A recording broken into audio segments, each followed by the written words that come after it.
You've just woken up in the year 1347, but you're not in a castle. You're not even in a storybook village with cobbled streets and pretty chickens clucking between flower pots. You're in a one-room hut with no windows, no toilet, no privacy, and no deodorant. Welcome back to Earth. The ceiling above you is low and leaking. The mattress is straw, though mattress is a generous word for a collection of grass and bugs stacked in a sad pile. The air smells like smoke, rotting onions, damp wool, and something else. Something untraceable. Possibly you. You still haven't brushed your teeth. But we'll get to that next. You sit up. Your back cracks. You're already sweating, and it's not even light outside. There's a pile of yesterday's tunic on the floor. It's stiff. You pick it up, shake it out, and yes, there's a flea. Maybe two. You put on anyway, because you have no choice. Because you're medieval now. But here's the thing. You smell good. Not modern good. Not Chanel N²5 spritzed on your wrist before brunch good. But suspiciously clean. You washed yourself yesterday with lavender water, which you traded for a loaf of stale bread and a promise never to tell. You even scraped the dirt from under your nails. You rubbed your armpits with crushed mint, leaves like some kind of noble pagan. And that, my friend, is your first mistake. Because in this world, cleanliness isn't virtue. It's vanity. Suspicious vanity. You're in a society where filth is not just normal. It's a moral position. To be clean is to be not like the rest. And being not like the rest is how stories like yours begin. Badly. Let's be honest. Your neighbors stink. The town stinks. The air stinks. The priest stinks. Even the animals seem vaguely embarrassed about how bad everything smells. People here believe that water carries disease, that opening your pores is an invitation to death, and that only the sick, the sinful, or the foreign would choose to bathe. But you've been bathing, regularly, secretly, shamefully, like an addict. You tell yourself it's just to feel better, that it helps you sleep, that it clears your thoughts. But deep down you enjoy it. You enjoy being clean. The slick of oil on your skin after a wash. The sharp scent of rosemary leaves steeped in warm water. The way dirt lifts off your body like bad thoughts disappearing into steam. It feels holy, sacred. And that, right there, is your second mistake. Because the church says your soul is holy, but your body? It's dust, meat, sin wrapped in flesh. And cleansing the flesh too often, that's like telling God he made you wrong. You step outside. The morning mist clings to the fields like a wet shroud. A pig grunts nearby, already rolling in mud. A neighbor passes. He looks at you, not with greeting, not with recognition, but with pause. His nostrils twitch. You smell different. Not bad, not good, just not like him. You try to wave. He doesn't wave back. Instead, he sniffs again and walks faster. And somewhere, far behind you, too faint to name, too quiet to chase, a whisper has just begun. About the man who smells like flowers. About the man who doesn't rot like the rest of them. Congratulations. You've just become the cleanest man in a dirty, terrified world. And that's going to get you killed. You didn't mean to start a revolution. All you did was wash your hands. But here, in the year 1347, with the Black Death still just a whisper in the east, and paranoia already creeping through the cracks of every wooden beam, that's enough. Enough to raise eyebrows. Enough to raise questions. And eventually, enough to raise a pyre. Soap, as you know it, is not welcome here. Not really. The townspeople call it "devil," a concoction for witches and widows, a foreign spell disguised as something innocent. You keep your tiny soap dish hidden beneath a loose floorboard, wrapped in cloth like contraband, like heresy, because that's exactly what it is. Your soap smells faintly of laurel oil. It came from a traveler, probably from Syria maybe from Constantinople, definitely not from here. He sold it with trembling hands, eyes darting over his shoulder like he was passing on a relic too dangerous to hold. "This," he whispered, "is what princes use." You bought it anyway. You didn't tell anyone. Because here, soap is not a tool. It's a statement, a political one. You live in a world where filth is proof of faith, where stink is humility, where crusted fingernails and blackened feet are the signs of an honest life. The noble classes are no better. In fact, they're worse. The king's court smells like wet fur, stale wine, and gout. Perfume is used not to enhance, but to conceal. Cologne is camouflage for rot. And if you do use soap, you don't talk about it. So when you do more than just rinse, when you actually scrub, when you create foam, when you make yourself fragrant, you cross a line. You suggest something dangerous, that you are above it all, that you don't believe in their god of dust and disease, that you may, in fact, belong to another world entirely. Let's not forget, the church rules all here, and the church has made it quite clear. Cleansing the flesh too thoroughly is the gateway to cleansing the soul of obedience. If you begin to love your body, you may start to love yourself. If you love yourself, you may question authority. And questioning authority is the devil's favorite cologne. But still you bathe. Late at night, quietly, a bucket of boiled water, some laurel oil, a cloth that once belonged to your grandmother. You light a single candle and bathe in its glow like it's a sacred rite. And for you it is. You feel the day melt off your skin like lies dissolving in truth. The world softens. The itch fades. The guilt simmers under the surface, but it's bearable. For a few moments, you feel alive. Not just existing. Not just surviving. Clean. Whole. And then the knock. Not on your door. Not yet. But on your conscience. A thud in your chest. A flicker in your nerves. The primal knowledge that you've been seen. Maybe it was the neighbor. Maybe it was the child who saw steam curling from your chimney too late at night. Maybe it was no one.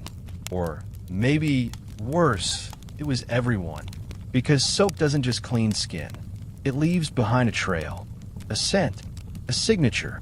And now, your soap dish is no longer yours alone. You wake the next morning to silence. The kind that smells like tension, like something waiting to happen. You walk outside. No one speaks. No one nods. But they breathe you in. Like dogs. Like wolves. You catch them sniffing. You're no longer a man. You are a question. A clean, foreign question in a world that worships dirt. One that demands an answer. And answers in this time are often found at the end of a rope or the bottom of fire. Sleep tight. They say that once, long ago, before the world forgot how to breathe without fear, there were places where people bathed together. Not secretly, not shamefully, but with songs echoing against stone walls and steam rising like prayers. The public bathhouse, once a temple to the body, now the memory soaked in suspicion. You find yourself standing at its ruins now. Half a stone wall, blackened by time, covered in ivy. A place once filled with voices, laughter, arguments over politics, and poetry, even flirtation. Now it stands silent, like a mouth forced shut. You run your fingers along the cracked edge of a marble bench. Once warm, once slippery with oils and stories. Now cold, bone dry, forgotten. Once, bathhouses were common.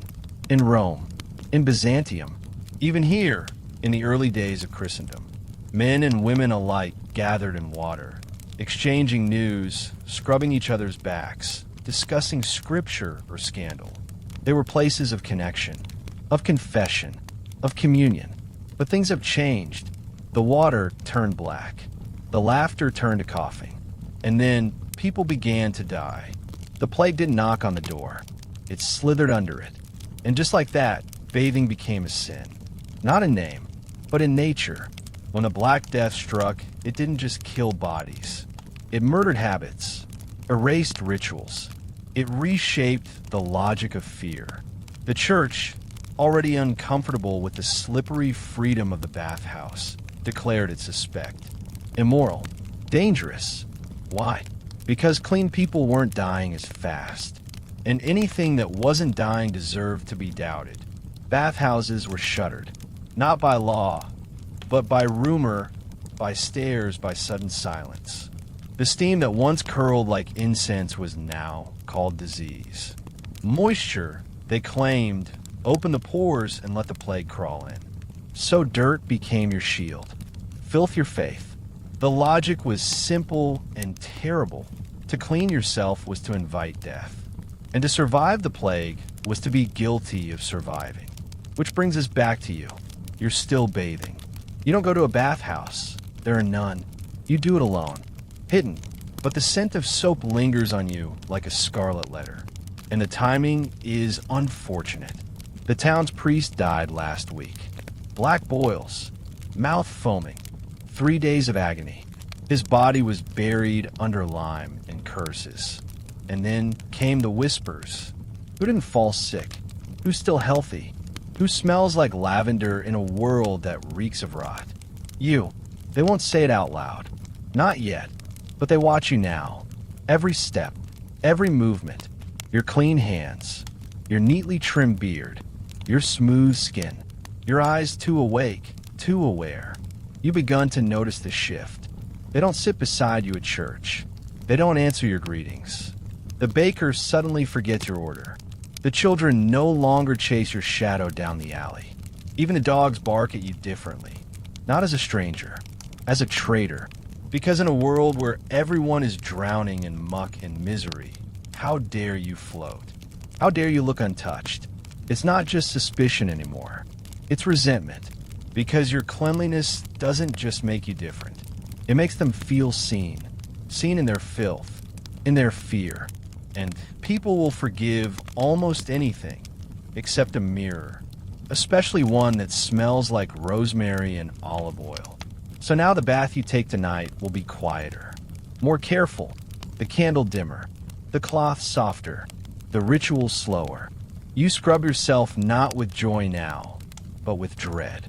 With every drop of water, you wonder, am I washing away the day or preparing for my death? Because here, the clean man is never just clean. He is guilty of pride, of arrogance, of survival. And in this town, guilt demands punishment. There are saints rotting in the crypt beneath your feet. You can't see them, but you can smell them. It's Sunday morning, and the church is full.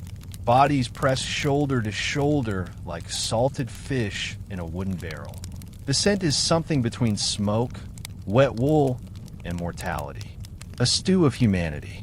And you're the one ingredient that doesn't belong. You smell like effort, not holiness, not purity, just intention. And in this world, that's enough to make people uncomfortable. You try not to breathe too deeply. The incense doesn't help. It mixes with the musk of the unwashed, the mildew from the walls, the faint odor of animal fat burning from the candles. But worst of all is the priest's breath. He leans close to speak, and it smells like he's been chewing on moths and old sermons. He talks of humility, of denying the flesh. And that's when it hits you. Not just the stench, but the meaning behind it. Dirt here isn't neglect. It's devotion. They don't avoid washing because they're lazy. They avoid it because they believe God wants them to. Cleanliness, in their eyes, is vanity. It's the love of the body over the soul. And to love the body is to love temptation. Pride, the serpent's whisper that maybe, just maybe, your flesh matters. And that is heresy, because the medieval church doesn't see your body as something sacred. It sees it as something to be subdued, to be beaten, bled, fasted, buried in coarse cloth. You're meant to suffer in this skin, to rot slowly toward redemption. The more you stink, the closer you are to God. And if that's true, then you must be in league with something else. Something smoother, something seductive, something scented. You've read the scriptures. You know the stories. Even the holiest figures are covered in grime. John the Baptist ate locusts and lived in a desert cave. The apostles walked in sandals through excrement-lined streets and never once asked for a sponge. Jesus himself was wrapped in linen when buried, but no one mentions what he smelled like, because it didn't matter. Holiness was not about the body. It was about the soul surviving despite it. And that's why you're dangerous, because you don't just survive the body. You tend to it. You anoint it. You let it breathe.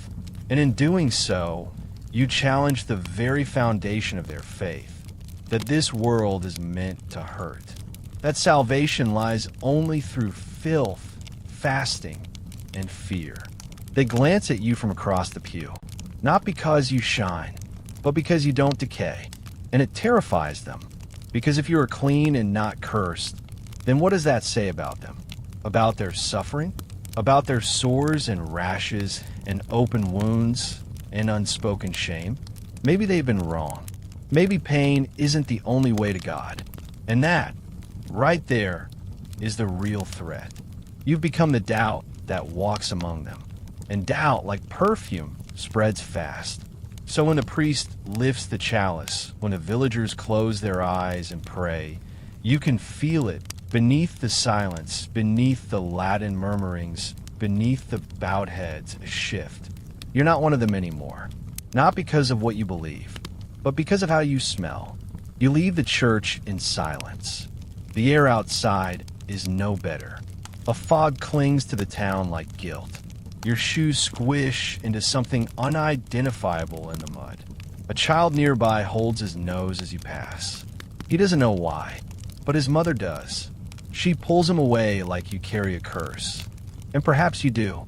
Not one of demons, but of doubt. Because in a world that worships holy filth, the clean man is a blasphemy. And blasphemy must be burned. It starts with a look. Not the usual look, the suspicious glance, the sideways squint, the brief moment of nose-wrinkling curiosity that you've grown used to. No, this one lingers. This one sticks to your skin like damp linen. It comes from a butcher, a man with arms like barrels and a beard that has likely never met a blade. He eyes you from across the market square, elbow deep in blood, swatting flies with the same hand he uses to weigh meat. He doesn't speak. He just sniffs. Slowly, deliberately. You smell too alive. And it's no longer a quirk. No longer an eccentricity. It's a threat. A warning. Like a flame in a room full of dry hay. You try to pretend nothing's changed. You still rise at dawn. You still boil water in silence. You still grind herb between your fingers and press cloth to your face like a ritual of remembering. Remembering what the world could be, maybe once was, before it was eaten alive by rot and fear. But you feel it now. You're being watched. At first it's vague, the kind of paranoia that could be chalked up to a guilty conscience or a bad night's sleep. But then it sharpens. You catch glimpses of figures lingering near your window. You find footprints in the soil behind your hut, bare feet. Small, like a child's, but barefoot in November? Who sends a child to spy? You begin to hear things. A cough where no one stands. A rustle of cloth in the dark. And then, once a whisper. Your name. Soft like breath on glass. You don't tell anyone, because there's no one left to tell. The baker has stopped selling to you. He says there's a shortage. You see bread behind him. You ask anyway. He stares through you. The old woman who once sold you rosemary won't meet your gaze. Her stall is empty now, or maybe she simply packed it up the moment she saw you coming. A dog you once fed snarls at your scent. Your world is shrinking, and the only thing that's growing is the fear. It blooms around you like mold on damp stone, creeping, invisible, undeniable. And worst of all, you understand it. You know why they fear you. Because you are no longer just a man. You are a contradiction. You are the man who walks through their nightmare without flinching. The man whose skin does not itch with lice, whose hands are not cracked and bleeding, whose breath does not curl with rot. You are proof that things could be different. And that kind of proof is dangerous. Because if you are right, then what are they? You see it now. The curse isn't in your soap. It isn't in your herbs or your water or your strange little rituals. It's in what you represent. A world where the body is not a prison. A world where suffering isn't sacred. A world where joy and scent and softness are not sins. They call you cursed, but the real curse is theirs. To believe that salvation must stink, that pain must be earned, that anything tender must be trampled. And yet, here you are. You bathe again, not because you're brave, not because you're stubborn, but because it's the last part of yourself you still recognize. The only resistance left. The cloth you use is thinner now. The oil's nearly gone.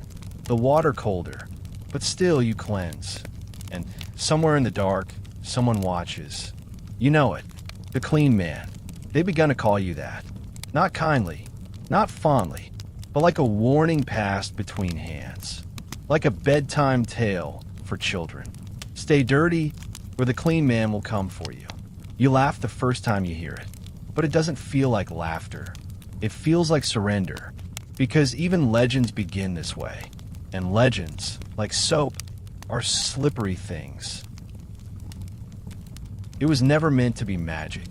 Just a handful of rosemary leaves. Dry, curled, brittle like forgotten prayers. You found them wrapped in cloth, tucked between pages of a book that no one else had read in years. A gift from someone who once lived and washed and hoped. You crushed the leaves gently in your palm, and they released their ghost. That scent, green, sharp, almost holy. You don't burn them. You steep them, pouring hot water into a chipped wooden bowl. You let the rosemary bleed itself into the air. Steam rises like incense, carrying memories of Mediterranean winds and sunlit stones, of times when plants were not poisons but promises. But now, it's an accusation. You hear them talk. Not in your face, of course. Never that direct. But their words scurry through the alleys like rats, small, fast, biting. He keeps herbs in his house. They say he anoints his door. His skin smells like flowers. A man like that doesn't pray. And worse still, he doesn't cough. It's not the rosemary they fear. It's the idea that maybe you're not afraid. Not the way they are. Because in a village where every cough is a countdown and every blister a death sentence, you walk with a calm that feels alien. Wrong. Supernatural, even. You smell like life in a place obsessed with death. And that they cannot forgive. You find a mark on your door one morning. A smear of ash. A cross drawn in haste. The symbol of protection, ironically placed there by those who believe they need protection from you. You touch it, and your fingers come away gray, like the smoke of a future they've already imagined. You consider stopping, letting the rosemary go, letting yourself blend in, dissolve, sink into the same fearful filth as the others. It would be easier, but then again, isn't that the curse? To see clearly and be unable to close your eyes again. The rosemary sits on your shelf like defiance. Not a spell, not a potion, just a scent. But scent in this world is a spell all its own. It seeps into cloth, into skin, into memory. It travels. It lingers. It accuses. A woman stops you in the street. Her eyes are sunken, and her breath rattles with the weight of some sickness you can't name. "Do you think you're better than us?" she asks. You want to say no. You want to explain. You want to tell her that the rosemary reminds you of your mother, that it calms your hands when they tremble, that it helps you sleep in a world where no one dares to dream. But what would that change? What would that do? So you say nothing, and she spits at your feet. That night, you sit in the dark. You don't light the candle. You don't steep the leaves. You don't wash. You lie still wrapped in the day's sweat, the town's hate, your own shame. But sleep doesn't come, because the body, once loved, once known, does not forget. And the next morning, before the sun has properly risen, you find yourself at the basin again. Your hands move before your mind can protest. The water is cold, the cloth rough, the rosemary slightly stale. But as the steam rises, you breathe. And somewhere, beneath that breath, you whisper the truth you cannot say aloud. I do think I'm better than this. Not than them, just than this. This fear, this rot, this grave masquerading as life. And maybe that's your real crime. Not bathing, not cleansing, but hoping, in a place where hope is the final heresy. You once believed that the nobles would smell better, that behind the high stone walls and painted ceilings, past the guards and golden crosses, there would be clean linens, hot baths, and rose water poured from polished jugs. You imagined perfumed corridors and women in silk pressing oranges to their skin. You were wrong. Terribly, irrevocably wrong. Because here's what no one tells you. The closer you get to power, the worse the stench becomes. It isn't just bodily. It's spiritual. You arrive at the castle gates one fog-heavy morning, summoned, not invited. A parchment with your name, a seal, a command. They say the steward wants to question you about your practices, that you've been observed by the ecclesiastical council, that your habits have stirred concern. You don't know whether to be flattered or afraid. So you go. Inside, it's not what you expected. The stone walls weep with moisture. The tapestries reek of mildew. The floors are slick with mud brought in by horses and men too proud to wipe their boots. Rats run openly. Cats don't bother chasing them anymore. And the courtiers? Painted ghosts. Men with powdered faces to hide sores. Women with blackened teeth from a diet of wine and rot. Their perfumes are thick, too thick. They don't mask the smell. They mingle with it, turn it into something worse. Decay wearing a crown.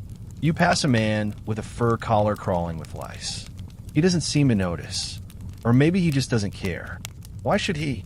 In this place, being clean is not virtuous. It's vulgar. It suggests labor, effort, work, and work is for peasants. The steward greets you. He smells like wine, sweat, and something sour beneath his robes. He smiles too widely. A politician's smile. You bathe often, yes? He asks, like one might ask if you dance naked under the moon. You nod cautiously. He leans in, whispers, "So do I." And there it is. The confession. The hidden truth behind the velvet curtain. They bathe. The nobles. The priests. The royals. Not always. Not openly. Not daily. But when no one's watching, yes, they bathe. They soak. They perfume. They scrape away the grime of their hypocrisy and emerge reborn. But never publicly. Never where the servants can see. Cleanliness is a luxury best hidden. Because here, filth is theater. And if you play the wrong part, you're rewriting the script. The steward tells you, politely, to stop. To blend in. To be mindful of appearances. You ask why. He says nothing. Just reaches into a pouch and hands you a clove-studded pomander. Round, heavy, wrapped in silk. A gift, he says. For discretion. You nod. Accept it. But something inside you twists. Because in that moment, you realize the rot is not a symptom of poverty. It's a performance of power. They smell bad on purpose. Because when you reek like everyone else, no one can accuse you of thinking yourself better. Because when you wear your filth like a badge, no one questions what you've buried beneath it. Because when the king and the peasant both stink, the world makes sense. But you don't play along. You bathe. You rinse. You scent your body with rosemary and oil. You refuse to become like them. And that, more than anything, is your crime. You walk home that night with the pomander in your hand, clenched so tightly your knuckles ache. The scent of cloves, follows you. It mixes with the memory of the steward's words, his smile, his hidden shame, and you know now without doubt, you are not hated because you are clean. You are hated because you're clean publicly, because you refuse to keep your decency in the dark, because you remind them of their secrets, and secrets, when exposed, demand blood. They never say the word outsider to your face. They don't need to. They say strange. They say different. They say he smells like spices. And in the year 1347, that's all it takes to make you foreign, whether you cross the sea or simply use soap. It begins with the children. Always the children. They stop playing near your door. They mimic your gait behind your back. They laugh when you pass, but not with the cruelty of malice, with the unfiltered honesty of those too young to lie properly. You smell like oranges. One girl cries once before being pulled away by her mother, who glares at you as though you've exposed her child to sorcery.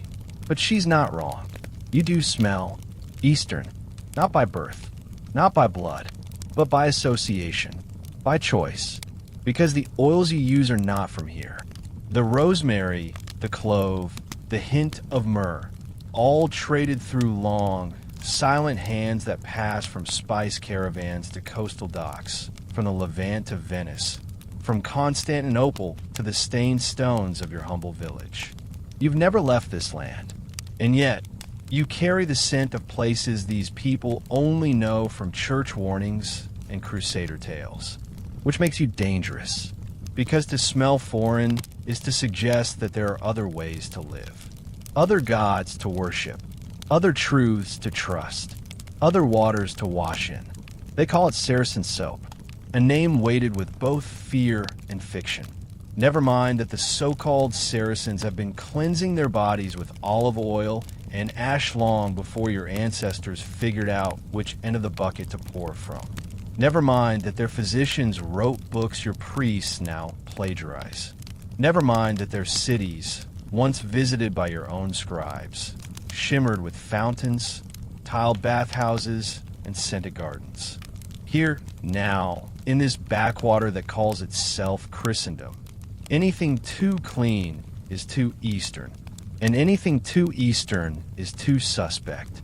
You smell like the other, and the other, they say, doesn't rot the way good Christians do.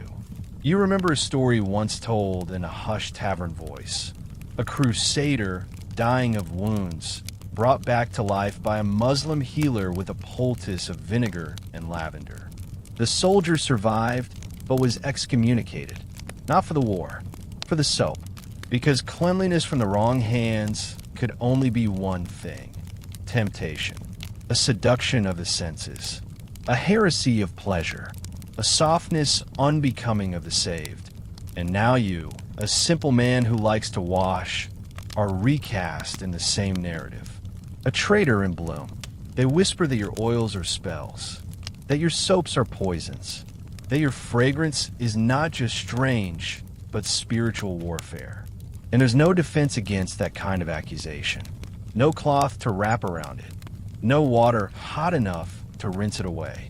Your very scent becomes a doctrine, a perfume of protest, a theology of the skin. The friar preaches louder these days. You notice that. He spits more. He shouts about vanity, about the devil hiding in pleasure. He speaks of Eastern deceits and fragrant temptations and false prophets who cleanse the body and damn the soul. And though he never says your name, the eyes in the pews know exactly where to look. It's not just about soap anymore. It's about geography. It's about loyalty. It's about fear dressed in the clothes of righteousness. Because when a man who has never left the village smells like a place you were taught to hate, you start to wonder what else he's hiding. And that wonder festers. It curls up into something sour, into something medieval, into something ready to burn. You begin to hear the bells. Slow at first, mournful, far away, like a warning echo rolling down from another world. You don't know, not yet, that it's coming. that it's already here. But the bells do. They always do. They toll when the breath goes shallow, when the skin turns gray, when the last spoonful of porridge lies untouched. They toll for the silence that follows the coughing, and for the absence that begins to rot before the body is even cold. And now, they toll more often. The Black Death does not knock. It seeps. It slinks. It arrives inside fleas riding rats, inside straw mattresses, inside the folds of a dying man's cloak. It arrives in the spaces between words, in the wetness of a sneeze, in the blood-soaked rags burned too late. It arrives in your town, and nothing is ever the same. People begin to die in clusters. The apothecary is the first. You liked him. He sold you a vial of rose oil once, told you stories of faraway cities where people bathe twice a day. He dies with boils the size of eggs under his arms. Then the midwife, then the grave digger, then the innkeeper. The baker's wife coughs up blood. The butcher's youngest son turns black around the lips. The friar blesses corpse after corpse until even his Latin grows hoarse. He prays louder now, as though God can't hear over the screams. No one speaks of it directly. They call it the pest, the curse, the breath of Satan. They believe it comes through the air, through sin, through people like you. Because here is the cruelest irony. You don't get sick. You keep washing. You keep steeping rosemary and burning sage. You purify your tools in boiling water, air your mattress in sunlight, wash your hands after every market trip. You breathe through cloth when tending your tiny garden. You burn vinegar in a bowl, and you sleep, long, uninterrupted sleep. And they notice that you're not dying. They notice that you look stronger, that you're the only one who still whistles, that your skin still glows under the dust of death settling across the village like ash. They don't ask how. They don't want to know. Because if your survival is because of your practices, then what does that make them? Victims? Or fools? No, it's easier to believe you made a deal, that you struck a pact, that your soap is a spell and your oils are demonic sigils and the rosemary growing in your window box is some unholy offering to things unseen. You survive, and your survival becomes a sin. You try to help once, a young boy, burning with fever, shaking in a pile of his own sweat. His mother lets you near only because she's too desperate to stop you. You clean his body gently with warm cloths. You rub mint into his temples. You feed him broth you boiled yourself. You stay with him through the night, humming something that's not quite a prayer, not quite a song. In the morning, his fever breaks. He breathes easier. The mother looks at you with eyes full of tears. But by nightfall, the friar knocks at her door, and by morning, the boy is gone again, this time to another town, taken by force. The mother does not speak to you again. She crosses herself every time you pass. And still, the bells toll. They toll for the dead, but also for the living. For the end of old certainties. For the drowning of reason in waves of fear. And for you, the man who should be coughing, should be bleeding, should be buried, but isn't. You smell of soap and survival. And in this dying world, that's the worst crime of all. Because the plague came to cleanse the land of its filth, but left its fear behind. And fear, unlike fever, does not burn out. It spreads, quietly, like breath on a cold window. It doesn't happen all at once. Hysteria never does. It creeps, patient as mold. It grows in the corners of silence, between the coughs, between the sermons, between the prayers mumbled more out of fear than faith. It begins with your name, spoken in places your ears can't follow. Not shouted, not accused, whispered, a question, a warning, a curse dressed as curiosity. They say he doesn't even sweat. They say he washes his hands with oils. They say he hasn't buried anyone. You hear these fragments in a market, carried on voices that flatten when you arrive. You hear it in the church when you turn and see the way pews are now left empty around you like a moat. You see it in the eyes of the old woman who used to nod each morning. She no longer looks up, and if you dare to meet her gaze, she touches the crucifix at her neck, as if warding off whatever you've become. You know this game. It's older than the plague, older than scripture.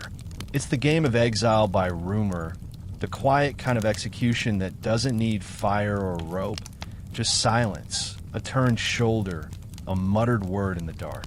But there's something deeper this time, something heavier. It's not just that you're different, it's that you're still alive. And in a town where coffins are now being carved faster than bread is baked, that's suspicious. You've become an exception, and the exception is always the enemy. There's no room for nuance anymore. Not here, not now. You're either dying like the rest, or you're helping it happen. You try, briefly, to explain. To the blacksmith, whose daughter you once saved from fever with warm compresses and thyme tea. You tell him that the water helps. That herbs don't heal the soul, but they soothe the body. That maybe, just maybe, the plague is not a punishment but a sickness. He looks at you like you've slapped him. His hands, blackened with soot and grief, shake. I buried my wife last week. He says, not angrily, just emptily. You think Rosemary would have saved her? You say nothing, because the answer isn't yes, but isn't no either. And that's the problem. There is no space for maybe when the dead outnumber the living. You retreat, slowly, inwardly. You stop going to the market. You gather rainwater at dawn, before the others wake. You avoid the church, praying instead in your small stone room, whispering to a God who seems to be coughing just as hard as the rest of them. You scrub less, not because you want to, but because now, the scent of your own skin frightens you. You fear it might betray you. Too fragrant, and they'll accuse. Too dull, and you'll lose yourself. You walk a tightrope strung between survival and suspicion, but the whispers grow. You hear your name in dreams, twisted, misshapen, followed by words like heretic, witch infidel. One morning, a rock at your door, small, sharp, with a smear of something on it, mud or worse. Another night, you find rosemary strewn on your doorstep, not as an offering, as a warning, an ironic one. They've begun to turn your rituals against you. The same herbs that once brought calm now mark your home like plague signs. You feel the shift in the air, not metaphorically, literally. The wind doesn't move the way it used to. The village breathes differently now. It holds its breath around you. And you begin to count your own heartbeats at night, not for comfort, but as a reminder that for now, you're still here, still clean, still cursed, but not yet ash. There's an old towel hanging by your basin, frayed at the edges, threadbare, soft in the way only time can teach fabric to be. It was once white, if memory serves. Now it's the color of old parchment, marked with stains of rosemary oil, sun-dried water, and the soft ghosts of hands long since dried. You fold it carefully after each use, always the same way, in thirds, then over again. A small ritual of control in a world that no longer offers any. But lately, the towel feels heavier in your hands, as if it knows, as if it remembers a time before it became a relic, before its fibers were considered suspicious, before drying one's hands in private wasn't an act of quiet defiance. Because here, now, your towel has become evidence of intent, of indulgence, of heresy. It's absurd, you think, to be condemned by a towel, but nothing is safe anymore. Not the bowl where you rinse your face, not the cloth you steep in mint, not the mortar where you crush herbs to paste, not even the water, especially not the water. The friar says it now out loud, from the pulpit, from the street corners, from the lips of the dying. Beware those who bathe, he warns. The devil comes in the water. He softens the flesh so he can slip inside. They nod. They weep. They cross themselves. They want it to be true. Because if the devil comes with soap and not with sword, then he's already here. And that makes it easier to hate you. You hang the towel outside to dry. Not hidden. Not wrapped in shame. Open. On a line between your window and the old apple tree. A single gesture. Small. Ordinary. But the next morning, it's gone. At first, you think the wind took it. But there's no wind. You find it hours later. In the dirt. Soaked. Torn. Pinned to your front door with a rusted nail. The fabric clinging to the wood like a skin someone tried to peel off. And something's been written on it. Not with ink. With blood. The word is crude, misspelled, but clear. Saracen. It bleeds through the fibers. You stand there for a long time, hands at your sides. You don't cry. You don't scream. You simply feel the towel's weight again, this time in your chest. Because now, it is no longer yours. Now it belongs to them. They've claimed it. They've twisted it. They've made it into a symbol. You take it down slowly, fingers trembling as if the fabric might bite. You wash it in silence. The blood doesn't fully come out. It never does. But you hang it again anyway. Because if they want you to hide, then this towel will be your flag. Your heresy. Your last comfort. And when the execution comes, and you know now that it will not begin with a trial. It will begin with this. A man. A towel. A choice. To remain clean, even when the world demands dirt. If your skin is too smooth, they call it vanity.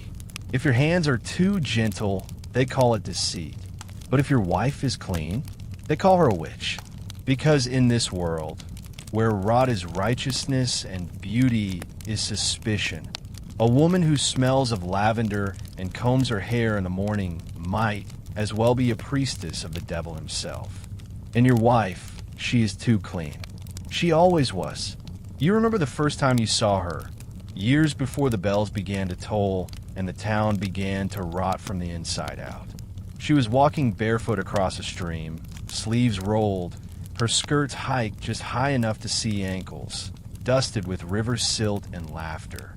She washed her face with water that shimmered like silver. She hummed to herself while rinsing her hair, and the scent of time followed her like a halo.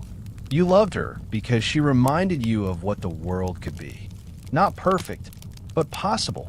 She taught you how to crush bay, leaves into balm, how to steep sage to soothe a fever, how to scrape the oil from rose petals and press it into your skin like a blessing. It wasn't magic. It was care, which is worse in their eyes, because magic is fearsome. It's a story to scare children with. You can burn a witch, you can bury a spell. But care, love, tenderness, those are harder to kill. They linger in cloth, in breath, in shared bowls of broth, and whispered wishes in the dark. And now, they linger in her, on her. Your wife wears cleanliness the way other women wear grief, with quiet dignity, with shoulders squared, with eyes that do not lower when the neighbors mutter. And mutter they do. They call her unwomanly, too proud, too foreign. They say she walks without shame, that she hums when she sweeps, that her nails are too well kept for a woman who claims to suffer. They ask if she bleeds like other women. They wonder what potion she hides her skirts. They whisper, loud enough for her to hear, that she was born in the woods under the crescent moon with a midwife no one remembers. And the worst of it is, she stays silent. Not out of fear, out of something deeper, sharper. She knows that words will not save her. Not here, not now. She knows what happens to women who speak. So she tends her herbs. She washes the linen. She cares for the sick who no one else will touch. She boils water with bark and cloves and hope. She sings over the dying with a voice so soft it sounds like forgiveness. And every act of care becomes another accusation. Because in this world, a woman who heals without permission is not a healer. She's a threat. They won't come for her directly. Not yet. They'll come for you first, because you're the easier target. The man who smells of soap and lives too long. The heretic whose wife wears perfume. They think if they break you, she'll unravel. They don't know her. Not like you do. She braids her hair in the evenings. Slowly, methodically, as if each twist is a spell. You watch her sometimes, wondering what she sees in this world that still keeps her heart beating. You asked her once, in a whisper, "Do you think they'll ever stop hating us for being clean?" She smiled. Not kindly, not sadly, but like someone who has already made peace with the answer. "No," she said, "they'll hate us until we're ash." And she was right, because in their world, where suffering is sacred and silence is survival, a woman who smells like hope is already burning. And you're just the match they need. It begins as a memory, a faint aroma tucked in the folds of linen, a trace of clove, a breath of myrrh, the whisper of rosemary. You don't apply it like you used to, not boldly, not joyfully. Now you do it quietly, in the morning when no one watches. One drop beneath your collarbone, one pressed into your wrists. Not enough to announce yourself, just enough to remember who you are. Because in a town where the soul is measured by how quickly it decays, scent has become your rebellion. Not loud, not sharp, but persistent, a resistance of the body, a protest made of oil and breath. It's strange to think of fragrance as a political act, but it is. It always has been. To smell good, to choose to smell good, is to say, my body is mine. Not the church's, not the plagues, not fears, yours. And that kind of declaration, that's dangerous. They used to say the devil wears perfume, that he disguises himself with sweetness, walks among the pious with sandalwood on his skin. They say he's a seducer, not a soldier, a smooth-tongued, soft-fingered liar. Like you, like all who believe beauty could ever be holy. You remember stories, half told, half sung, of rebels who wore jasmine before battle, of women who smeared their throats with saffron before slipping poison into a tyrant's wine, of a monk who covered himself in rose water before burning down a palace because he believed heaven would smell like this. Scent is survival. Scent is story. Scent is war. And now, as the town creaks under the weight of its grief, you begin to notice it.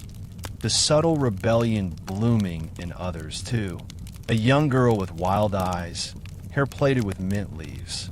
An old man who rubs lemon peel on his sleeves and pretends not to know you. A midwife who lights dried sage in her window at night, just long enough for someone, anyone, to smell it. They don't speak. They don't nod. But the air between you carries a message. We are still here. We still believe our bodies are worth tending. We will not rot quietly.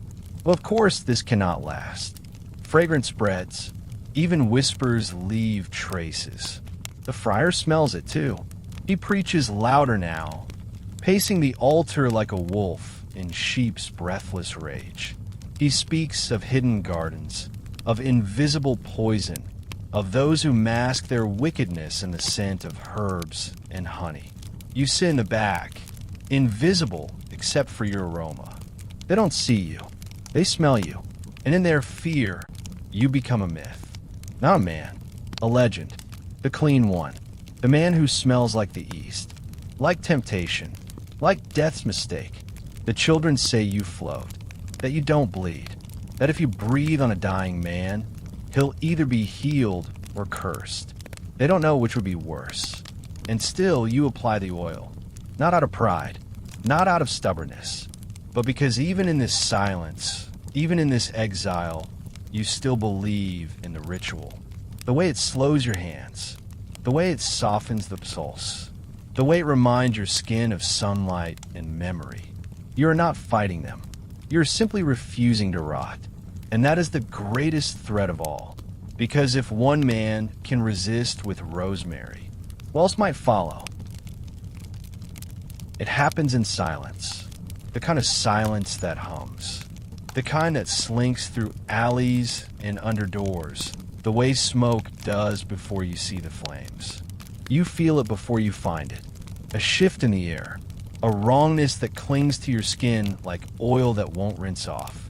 Even before your foot crosses the threshold of your home, your stomach knows. Something has been broken. You step inside. Your basin is overturned. The herb's gone. Your linen towels ripped in half. One of them stuffed inside your cooking pot like a gag. But it's the soap that truly stops you. There it is, smashed on the floor. The pale bar of laurel oil, soap you had guarded like a relic. The one given to you in whispers by a traveling merchant with wind-burned hands and eyes full of foreign roads. Shattered, crushed into the dirt, pulverized into crumbs, like dried bread no one wanted to eat. You kneel without meaning to. Your hands move on their own, gathering the fragments. You don't cry, not at first. You press your fingers into the powder and bring it to your face, instinctively, desperately. And there it is. The scent, still alive. Faint, but there. Laurel, olive, a trace of salt air, as if the sea itself is trying to speak. And then it's gone, because scent cannot survive grief for long. And what you're holding now is not soap. It's a message. You've been warned. No fire. No note. No torch-bearing mob. Just this. A sacred thing desecrated. A cleansing thing made filthy. You sit on the floor as the last bit of evening light slips across the stone. The air outside is colder tonight. You know they watched you leave earlier. They knew the house would be empty. They chose this moment on purpose. Because breaking something is never just about the object. It's about the ritual, the belief behind it, the soul you stitched into the act of bathing, now cracked in half. It would have been easier if they'd come for you directly. If they'd shouted, accused, grabbed torches, swung fists. But this is quieter, meaner. They didn't destroy your soap. They defiled it. You're not sure how long you sit there. At some point, your wife returns. She sees the mess. She says nothing. Instead, she kneels beside you. Her hand brushes your shoulder. You realize she's brought something in her pocket, a little pouch of dried thyme and linden flower. She crushes it softly, then places it in a bowl of warm water she somehow managed to boil in the alley. She doesn't ask if you want to wash. She just brings the cloth. She begins to wipe your hands. One at a time. Slow. Tender. Like someone caring for the dead. Because in this town, you are dying. Not in flesh, but in space. In presence. In the possibility of being allowed to exist at all. You look at the remains of the soap. Part of you wants to sweep it away. But you don't. You leave the fragments where they are. Because this house is not clean anymore. Not in the way it was. But it is yours. And now, it smells of defiance. Of grief. Of the moment just before something breaks that cannot be repaired. Because they didn't just crush your soap. They told you what's coming. And the next thing they break will not be silent. It begins like a fever. The heat. Not the warmth of sunlight or the embrace of a bath. But a slow burning kind. The kind that starts in the spine and climbs into your skull. Not with sickness, but with knowing. You wake sweating, but it's not from illness. It's from anticipation. They've decided. You can feel it in the way the village moves around you now, like a wound closing in. Doors don't creak as you pass. They slam. The air no longer carries the faint notes of cooking or prayer. Only the blunt, heavy silence of people holding their breath. Your name is no longer whispered. It is spoken, bluntly, publicly, with a certainty that tastes like rust. They don't accuse you of sorcery. Not yet. They accuse you of pride, of vanity, of placing your flesh above the will of God. But you know what they mean. They mean soap. They mean the clean cut of your nails, the scent of clove on your breath, the lack of flies around your door. They mean your refusal to decay. They mean your audacity to survive. They come for you not at night, not cloaked in shadows. They come at noon, so that everyone can see. Two men, one from the church, one from the market, both smelling like wet leather and regret. They say your name like it's a stain. They ask you to come peacefully, but you notice one carries rope, not for your hands, for the shame of it. They lead you to the chapel, not the grand church where the friar screams about sin, but the old stone chapel behind it, the one with mold on the ceiling and a door that never quite closes. It smells of wax and damp stone and breath held too long. They sit you on a stool. No chains, just expectation. And then they begin, not with questions, with sweat. They let the room grow hot. Shut the windows. Light too many candles. Not enough to burn you, just enough to bake you. You feel it immediately. Your tunic clings to your back. Your throat dries. Your skin prickles. You try not to wipe your brow. Try not to acknowledge it. Because they're watching, waiting. They want you to sweat. They want to see if you do. Because somewhere along the line, someone said, the clean man doesn't sweat. And now it's a test. Like iron in the fire, they wait for your body to betray you. You sit still, silent. They ask you how often you bathe. You don't answer. They ask where you get your oils. You say nothing. They ask if your wife puts herbs in your tea, if she whispers in tongues, if you have dreams of serpents and fire. Your hands tremble, not from fear, but from the rage of being misunderstood by people who have never once asked why you cleanse yourself. Not for vanity, not for pride, but for dignity, for control in a world that offers none. And finally a drop. A bead of sweat crawls from your hairline, down your cheek, hesitates on your jaw. The steward sees it. He nods slowly. He leans in. So you do sweat, he whispers. Good. That means you still have something to lose. You don't respond. But in that moment, you realize this isn't a confession. It's a ritual, a reversal. They are not cleansing you. They are unmaking you. They want to strip you of the very thing that kept you separate. Not just your scent, not just your ritual, but your choice.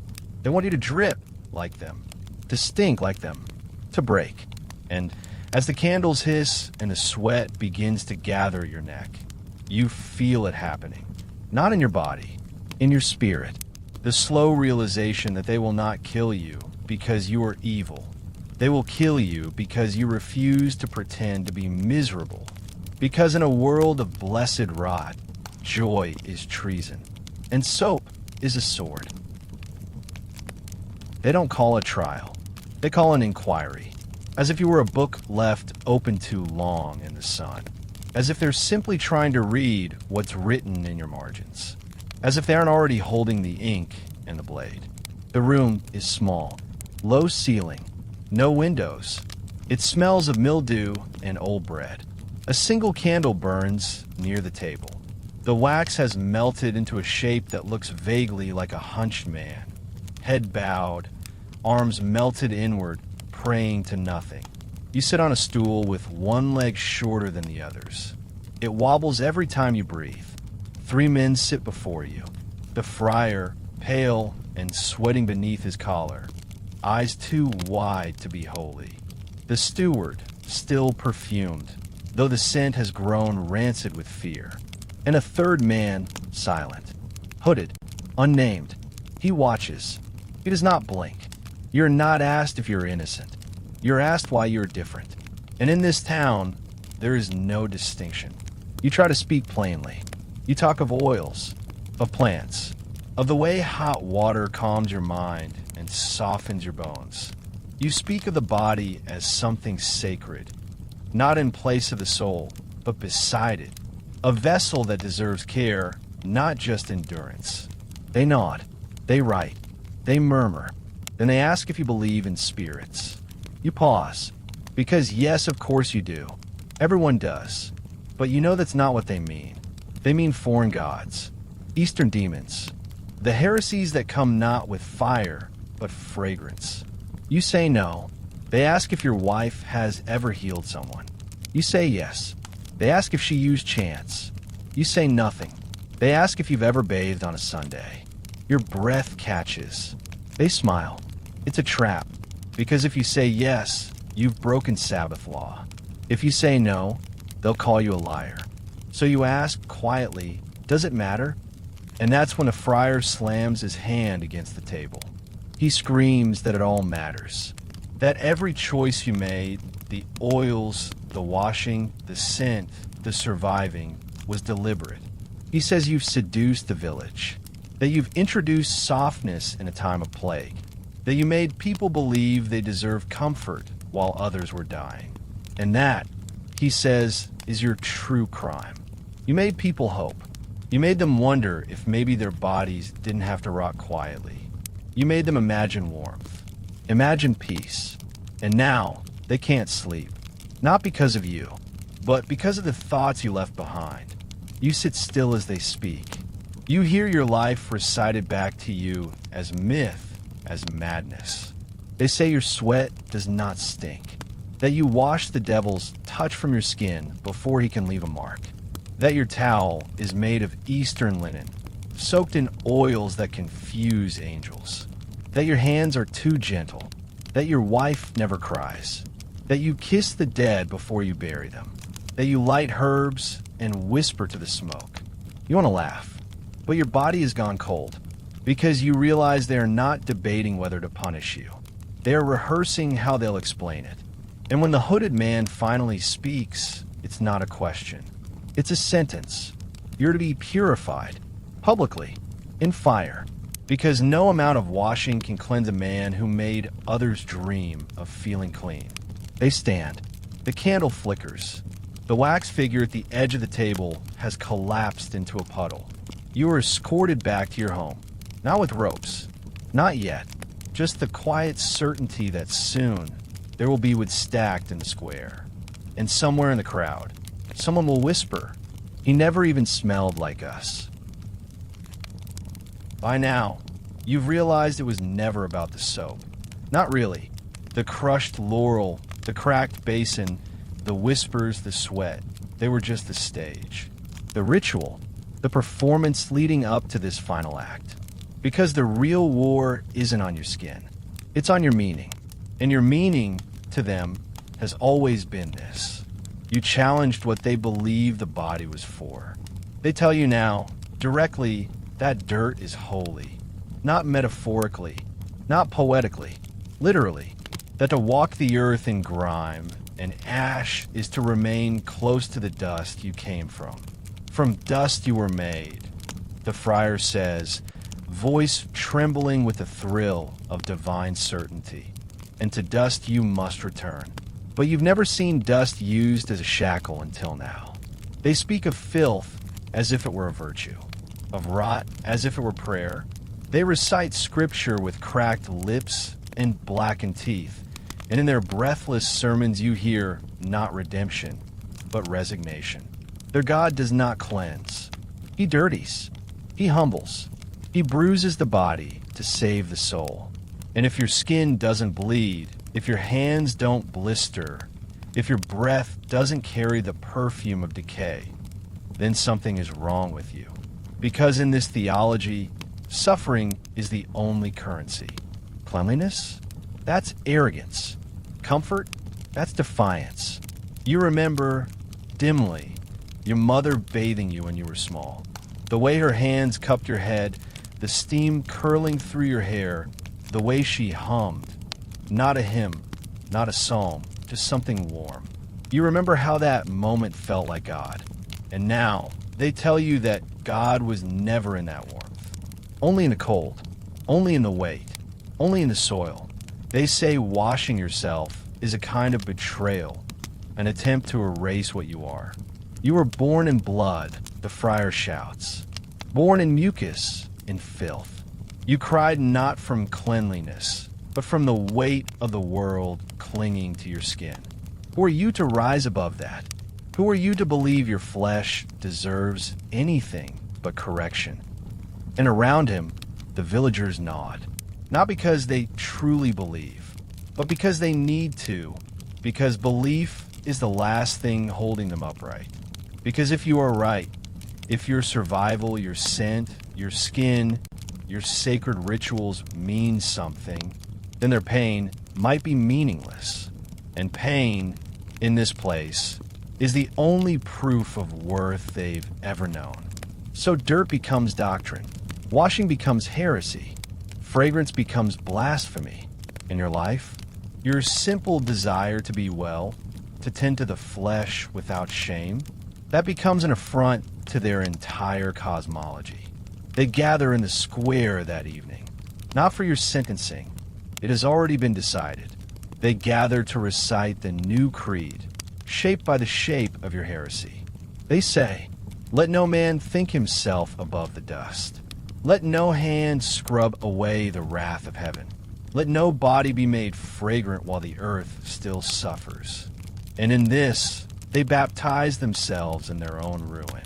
And you stand at the edge of the square, unchained but not free, marked by silence, by stillness, by the weight of being made into a symbol without consent, because you have lived too long with soft hands and clean breath, because your soap threatened their scripture, because you smelled like life in a world addicted to death, and no doctrine can forgive that. They tell you to wash. One final time. It's not a kindness. It's a sentence disguised as a courtesy, offered the way one might hand a condemned man a scrap of bread before the noose, an illusion of dignity. The bucket is placed at your feet, the water already drawn. Lukewarm, cloudy, not the clear, heated water you once ladled with reverence. This is municipal mercy, poured from the town's well, tinged with rust, smelling faintly of blood and moss. But still it's water, and the basin is familiar, even if it isn't yours. A warped wooden bowl, cracked at the rim, like a mouth mid-confession. A cloth, thin, coarse, like the rough linens they wrap the dead in. You kneel, not out of submission, but out of ritual. You soak the cloth. You press it to your arms. And for a moment, the room forgets to breathe. Because you still do it gently. Even here, even now, even as death closes in around you like dusk, you wash as if it matters. As if this moment, this act, is not theirs to define, but yours to reclaim. They wanted to see pride. Instead, they see care. They wanted to see guilt. Instead, they see grace. The friar watches from a shadowed corner. His hands are folded, but his jaw is tight. He expected you to tremble, to spit, to resist, but you do none of that. You wash your face as you always have, eyes closed, breath slow, fingers tracing the map of your own skin like someone trying to remember a place they once called home. Your wife is not allowed to watch. They keep her behind a door guarded. They say it's for propriety, but you know it's fear. They think if she speaks your name aloud, you might still live. As you dry yourself, gently, piece by piece, you feel the room change. Not visually, olfactorily. Even with no herbs, no oils, no rosemary, you smell clean. And that scent, it frightens them more than blood. Because it's not magic. It's not foreign. It's not witchcraft. It's proof.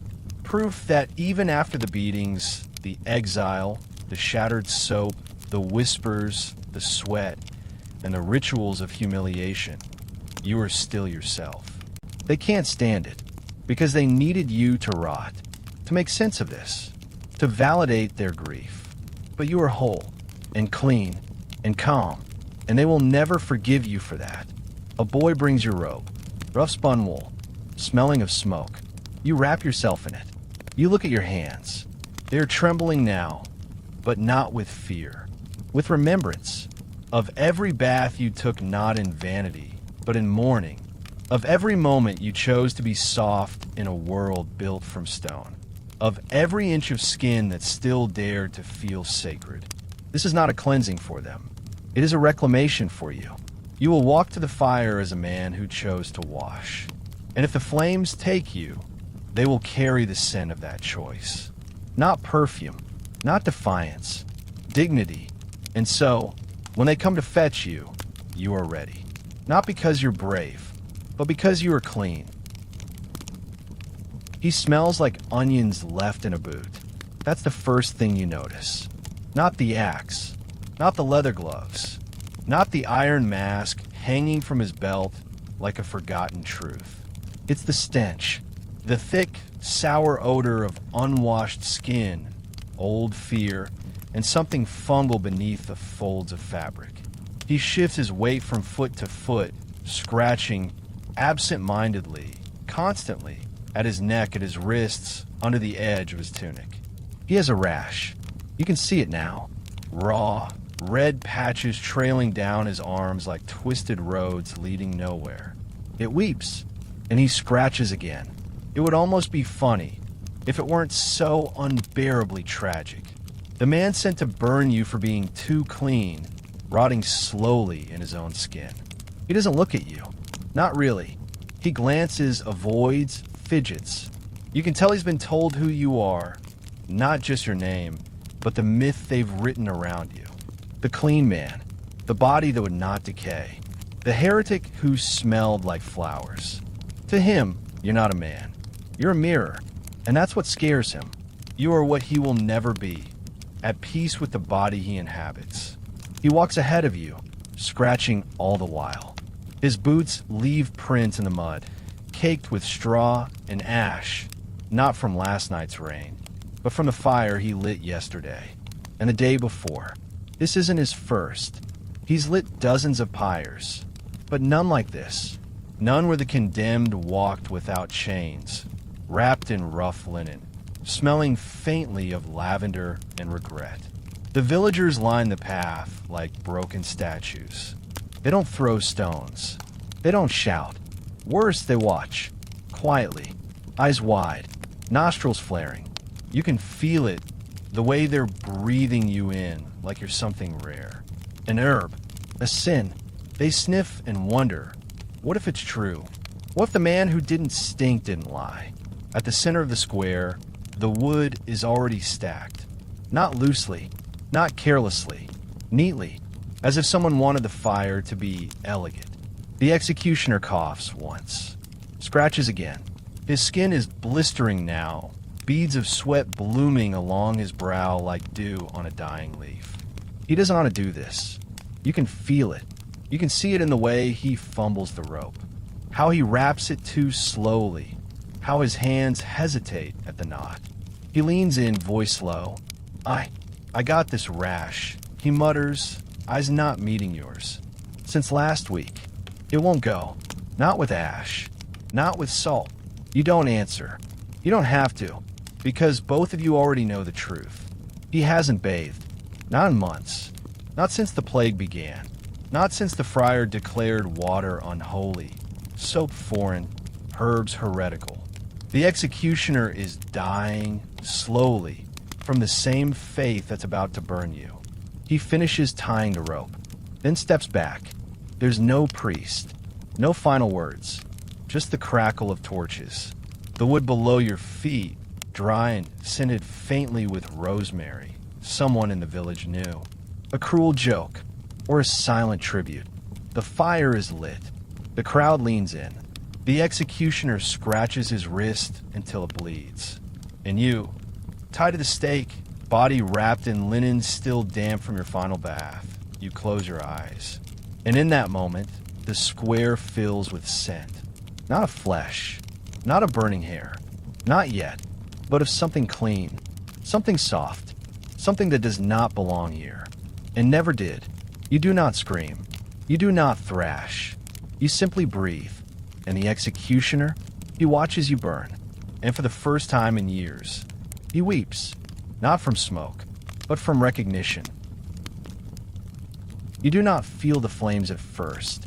There's only heat, like a memory of summer clinging to your skin. A warmth that could almost be comfort, if not for the crowd, if not for the rope, if not for the heavy silence that thickens the air before the crackling begins. Then the smoke. It curls upward, not like a scream, but like a sigh. The first tendrils rise, slow and deliberate, winding around your body as if curious, as if the fire itself hesitates. Because you smell too good. The scent is unmistakable. Lavender, not overpowering, not artificial, faint, real, like a garden pressed into flesh. And now the villagers are no longer just watching. They are smelling. It drifts toward them, the scent of something sacred, something other, not charred fat or burnt wool or the sickening sweetness of human combustion, but lavender, and beneath it, the sharper bite of rosemary. The last oils from your bath, drawn out by the fire, now rising into the sky like incense. It confuses them. They expected rot, wrath, the stench of divine punishment.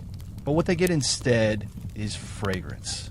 They breathe it in, not because they choose to, because they can't help it. And for a moment, just a breath, they remember something they've been trained to forget. That beauty has its own holiness, and it terrifies them. The friar, standing behind the crowd, makes the sign of the cross again and again. His eyes twitch. His lips move without words. He's losing control, because this is not how martyrs are meant to burn. This is not the scent of sin. This is the scent of peace. But peace has no place in their doctrine, not unless it's earned through suffering, through ash, through shame. You are ruining the script, and they don't know what to do with that. The fire rises. It licks your feet. It climbs your legs. But you don't scream. Not because it doesn't hurt. Oh, it does. It rips. It devours. It turns your skin into parchment, your breath into dust.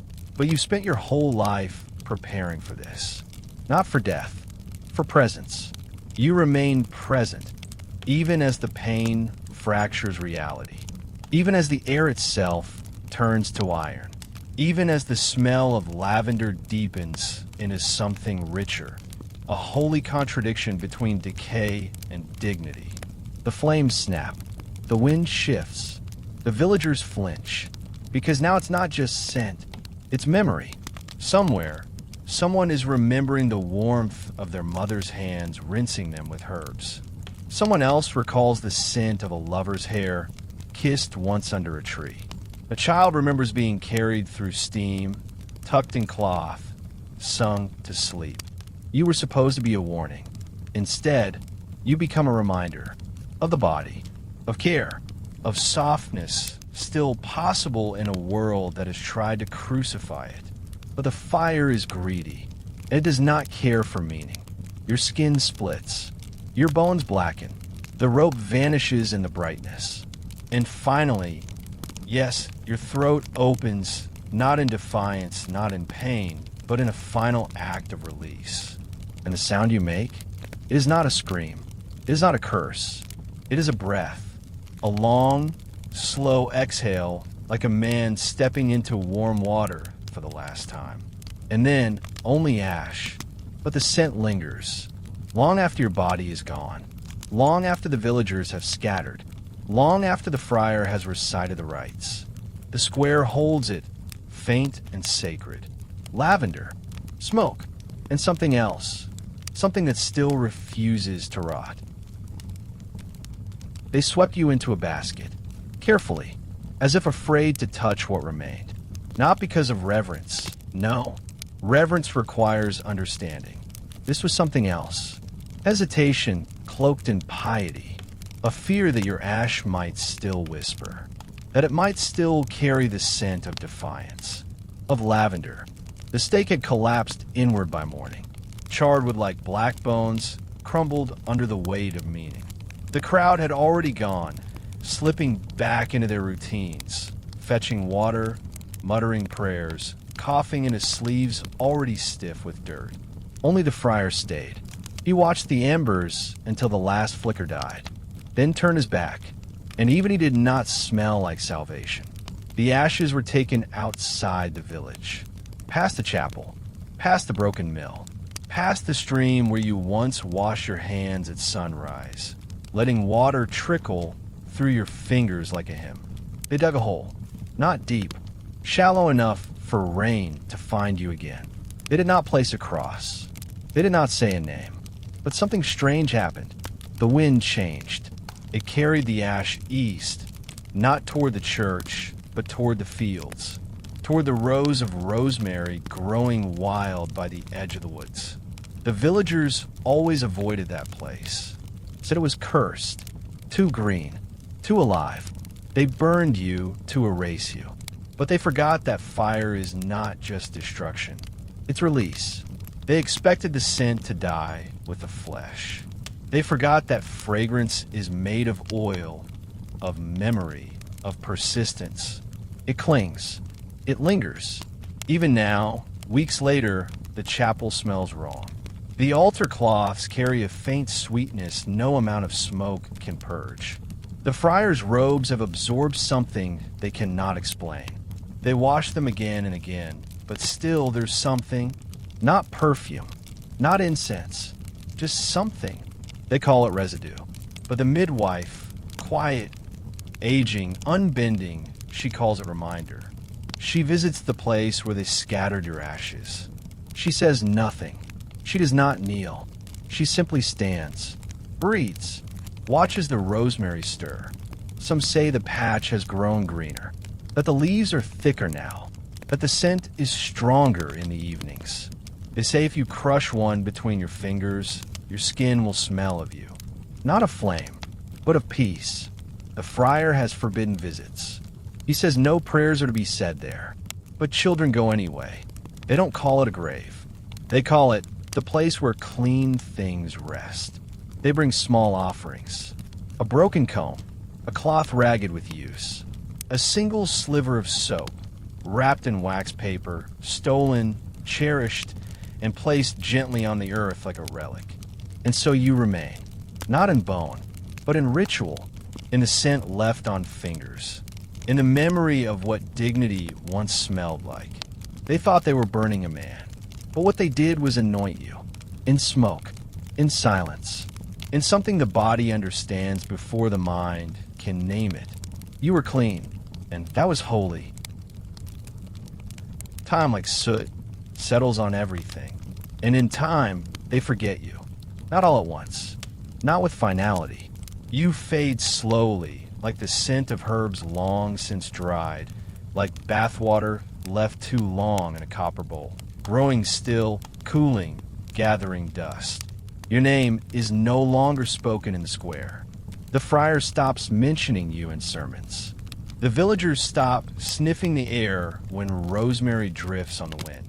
It's as if the town exhales at last, relieved that the strange chapter is over, the scent cleansed from their conscience. They return to the world they know, one of filth baptized as humility, of blistered hands mistaken for virtue, of silence mistaken for peace. Because dirt always wins. It requires no effort, no ritual, no belief. It simply is. Dirt collects. It clings. It becomes the law of gravity applied to the soul. They tell themselves you were an exception, a brief madness, a moment of indulgence in something foreign and frightening. They reassure one another that the rot is natural, that suffering is divine, that there is no need for oils or cloth or warmth, only endurance. They wear their sores like medals again. They bless their boils, their crusted wounds, their open coughs, because the alternative that there might have been another way hurts too much to hold. So they bury it. You, the idea of you, the echo of clean. But dirt is not just physical. It's cultural. It's spiritual. It becomes a religion without gods. And in this religion, you were a heretic not because of what you said, but because of how you smelled. That was your sin. You made people feel something better, something tender, something that required belief in the goodness of the body. And they hated you for it, because to believe the body is worth caring for means confronting all the years they let themselves rot. Easier than to let the dirt win.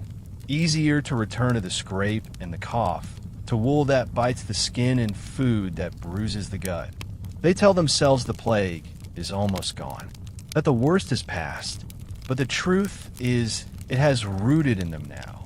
Not the disease, but the dread of anything soft, of anything that smells like care. And so, the baths stay empty, the herbs stay unplucked, the linen stays coarse, and the soap, what little remains, is traded in whispers or ground under heel. Not out of fear, out of resentment, because your death wasn't just an execution. It was a warning to themselves that softness must be punished, that joy must be burned, that to feel whole in the flesh is to tempt the wrath of the sky. They build a new chapel months later just outside town. Simple, cold, no water basin, no incense, no windows, just stone and silence. And beneath the altar, they bury a sealed box. No one says what's in it. Some think it's your towel. Others think it's a bar of your soap. But most say it's empty, that it holds nothing at all. And yet still, no one dares to open it. Because even in forgetting you, even in crowning dirt king again, they remember enough to fear the scent. Dirt wins again, but not because it is right, because it is easy. And you lost, but only in body, because sometimes the body is just the wick. And the scent is what carries the flame. It always begins the same way. A question asked too close to bedtime. Is it true he never smelled like the rest of us? And suddenly the room stills, because children are the last to forget. They do not carry doctrine yet. They carry echoes, and echoes live longer than sermons. They whisper your story in corners and closets, under wool blankets that itch, and at the edge of bonfires when grown-ups think they've wandered off. They repeat it like a fable passed down through cracked teeth and calloused hands. Only now it's coated in myth. He bathed every day. He wore oils. He touched soap with bare hands and didn't die. Some add to the tale. He didn't walk. He floated. He could see disease before it came. They say his wife still waits for him, clean as ever, never aged. And always, when they burned him, the fires smelled like flowers. The adults pretend not to hear. They scold when they must, but weakly, like people afraid to fan the smoke of something still smoldering. Enough. That's not for children. But children know better. They see the way the older ones look toward the field where your ashes were scattered. They notice the patch of rosemary that never wilts.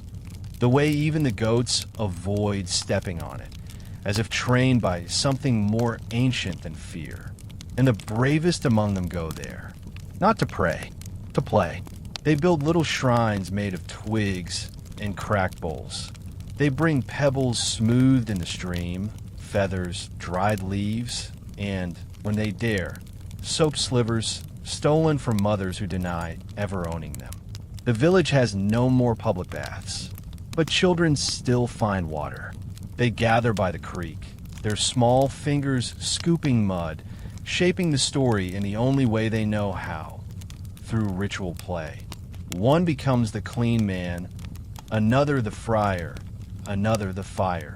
It always ends the same, with the burning, but never the forgetting, because in these whispers, your death is no longer a punishment. It is a threshold, a parable wrapped in the scent of something that refuses to rot. You are no longer just a man. You are the one who loved the body when no one else would. And children, still soft, still uncracked by the weight of shame, understand that language better than anyone. They do not yet fear tenderness. They have not yet been told that cleanliness is rebellion. So they whisper in the dark, in the bathwater, in the scent of time rubbed between palms. They whisper to one another as if passing a secret not meant for the world. Not yet, but maybe one day, because every generation leaves behind seeds. And you left them in the cloth, in the oil, in the breath of children still too young to curse the scent of lavender. The fire took your flesh. But not your ritual, not your story. And stories, once told in whispers, always find their way to the light. They never built you a statue. No stone, no plaque, no cross with your name carved in brittle faith. But your story remains. Not in marble, in mouths. It travels like a fever pass from breath to breath, bleeding out of lullabies, climbing up chimney smoke, hiding between the lines of sermons, too afraid to speak your name, but too haunted to forget you. You're no longer a man. You're a legend, but not the kind with swords or crowns or wars. Yours is the quiet kind, the kind that seeps, that soaks, that lingers in the cracks of a village that tried to erase you but left the bloodstains in the basin. They still speak of that night, of how the flames danced but didn't roar, of how no screams came from the stake, only smoke, of how the fire for once didn't smell like meat. There are those who swear they saw something rise from the ash, not a soul, not a demon, just a column of pale blue smoke that drifted toward the rosemary field, then vanished. They say the friar never recovered, that he wakes some nights gasping, clawing at his throat, muttering about a clean spirit come to purge the dirt from his lungs, that he scrubs his hands until they bleed, only to stink again by morning. Others say your wife was seen walking toward the mountains not long after. No luggage, no fear, only a bar of soap in her pocket, wrapped in linen, pressed to her heart like a relic. They say she built a house by the river, where the water runs clear, where the air smells like mint and pine, where children visit her and leave cleaner than they arrived. She does not speak of you. She does not need to, because you're everywhere now. You're in the hands that crush herbs just to feel something soft, in the face that turns toward steam rising from a kettle like memory. In the moment someone rubs their wrist with lavender and says, without knowing why, I remember something peaceful, the blood that was spilled to silence you. It did not fade. It marked, not the soil, not the square, the story. You see, legends are not born in glory. They are born in injustice, in contradiction, in the unbearable dissonance between the truth and what people are willing to endure. You were never dangerous because you were clean. You were dangerous because you were unapologetic, because you loved the body they were taught to hate, because you offered them a glimpse of what it felt like to be alive and unashamed. They rinsed you in blood, thinking they were washing you away. But all they did was make the legend harder to forget. So now, the story moves without them, beyond them, farther than they can reach, into the next village, into the next century, and eventually into the hands of someone like you. Someone who kneels before water, who breathes in the scent of something sacred, who believes, even faintly, even foolishly, that the flesh is worth honoring, and who, despite the ash, still lights a candle, still warms the cloth, still whispers, let me be clean, let me be whole, let me begin again. It begins with a scrape of metal on earth. Nothing sacred at first, just another trench in another forgotten village. The kind tourists don't visit, the kind left behind by maps too proud to admit they've missed something. They're looking for bones, coins, maybe pottery if the sun is kind and the mud behaves. But what they find, what halts their breath and makes a graduate student drop his brush, is a comb. Small, wooden, teeth worn smooth from use. No decoration, no initials, no gold, just a simple tool shaped to fit the hand of someone who believed the scalp was worth tending. They laugh at first. Of course they do, because it's absurd, because in a pit full of broken tiles and scorched stone, a comb is the last thing they expected. But then someone points out the smell, and suddenly no one is laughing, because the air, still, warm, quiet, carries a faint trace of rosemary. It's not possible. It shouldn't be possible. And yet, The field they're digging in was once the rosemary patch, now long overgrown. There are no headstones, no monuments, just root and loam and the occasional broken bone. But the comb is intact, not pristine, worn, used, loved, and next to it, pressed into the dirt like a fingerprint, a sliver of soap, so small it could be missed, but unmistakable to those who still remember what clean smells like. The lead archaeologist, a woman with more mud under her nails than years left in her tenure, doesn't catalog the items as tools. She labels them personal ritual objects.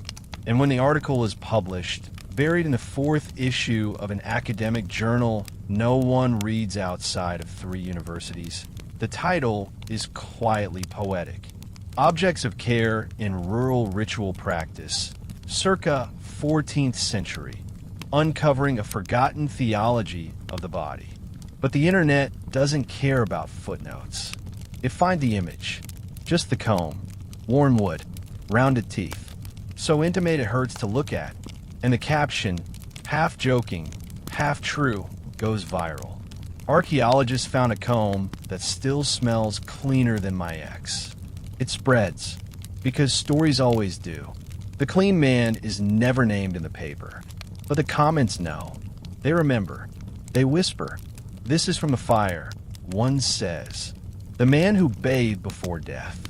My grandmother used to tell me he wasn't a man, but an angel sent to teach us how to love ourselves. My uncle says the town tried to kill the scent, but it got into the air. Within weeks, artists begin painting him again. Not as a martyr, not as a saint, as a man holding a cloth, eyes closed, water dripping from his hands like mercy.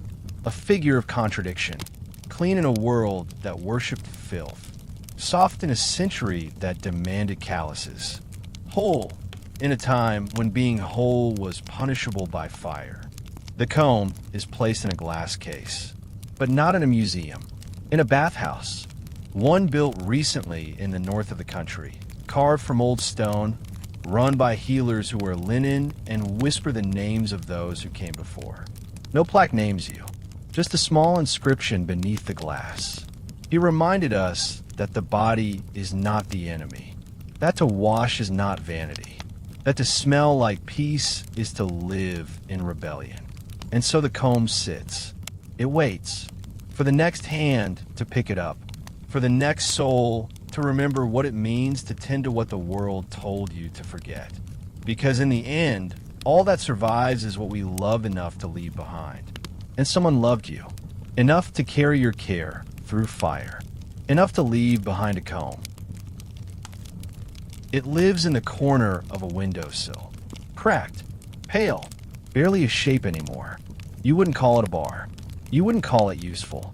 It is a ghost, a sliver of something that once lathered, now too small to hold, too sacred to throw away. It curls in on itself like a memory pressed between the pages of a book no one dares open. This is the last drop of soap. At least, that's what they call it. In truth, no one knows where it came from. A widow says her mother had it. A gardener swears he found it beneath an old floorboard. A monk claims it came to him in a dream. Everyone has a story. Know the match. But no one throws it out. It stays on the windowsill, gathering light and dust and reverence. When the light hits it just right, at that hour when the sun doesn't know if it's rising or dying, it glows faintly. Not like gold, not like fire, like forgiveness. People come to see it, not in crowds, alone. They remove their shoes. They speak in low voices. They sit beside it, not to pray, but to remember, something they don't have words for, a feeling just beneath the ribs, a weight they thought was shame, now softening into grief. It's not about cleanliness anymore. Not really. It's about care. It's about the unbearable simplicity of touching something with gentleness, of tending to the body like it might matter, like it's not just a cage for sin or a vehicle for work, like it is something worth staying in. The soap doesn't lather anymore, but its scent bare, bruised, still breathing, lingers in the wood of the sill. They say it smells like time and old tears. Sometimes when someone particularly burdened sits beside it, the room warms just slightly. A single degree, enough to notice, enough to wonder. Some believe it is your soul, still moving, still bathing the wounded in unseen water. Others believe it's just soap, but no one touches it, because the moment their hand reaches toward it, something inside them hesitates. Not out of fear, out of respect, out of the quiet knowing that this isn't for use. It's for witness. And maybe that's what you always wanted. Not to be revered, not to be burned, but to be understood. To be seen not as a warning, not as a myth, but as a man who once dared to be clean in a world that mistook cleanliness for pride. And so the last drop of soap sits. It waits. It evaporates slowly, not with haste, with grace. And maybe that's the lesson, that everything soft vanishes eventually. But before it does, it transforms. It invites. It remembers. It anoints. Even in its dying, it cleanses. And the world, dirt-covered, blistered, exhausted by its own violence, for a moment, is made tender again. You were supposed to vanish, not just from the town square, but from memory, from meaning, from the fragile fold between myth and man. But something remained. Not the ash, they swept that. Not the bones, they cracked and buried them deep. Not the name, they never carved it. What stayed was far more treacherous.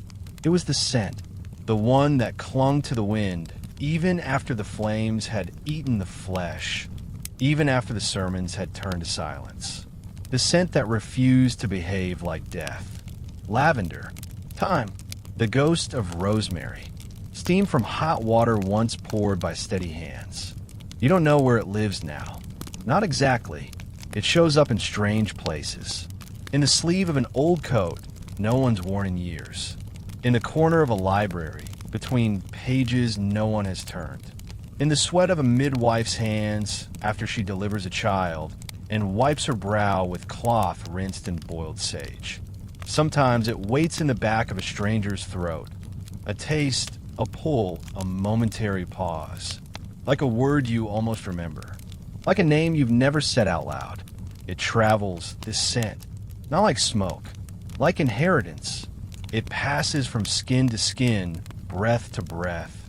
Whispered in acts of care, so small they almost go unnoticed. The grandmother who washes her grandson's feet after a long walk. Humming a tune from a childhood too poor for perfume, but rich in ritual. The boy who boils leaves, not knowing why, only that it calms him. The woman who buries her face in a towel warmed by the sun and weeps without knowing what for. You become part of the world's scent. Not famous, not canonized, just present, lingering, insisting. You are there when someone chooses softness over speed. You are there when water is poured slowly with love. You are there when someone says, "No, I won't live like this. I will wash. I will heal. I will smell like something that makes people remember what peace feels like." And no matter how many generations pass, no matter how many churches collapse or cities burn or names are erased, you are still there behind the scent. You are not the man who was executed for being too clean. You are the man who reminded the world that cleanliness is not vanity. It is resistance. It is care made visible. It is honor made fragrant. And so you remain, in cloth, in breath, in the softest corner of the human will, the part that still dares to believe in dignity. The fire tried to take you, but it couldn't reach the scent, because some things can't be burned. Some things are too holy to ash. And you, clean, soft, fragrant to the end, became one of them. The scent stayed. It always will. Sleep now. Let the ashes settle. Let the lavender linger. You're home.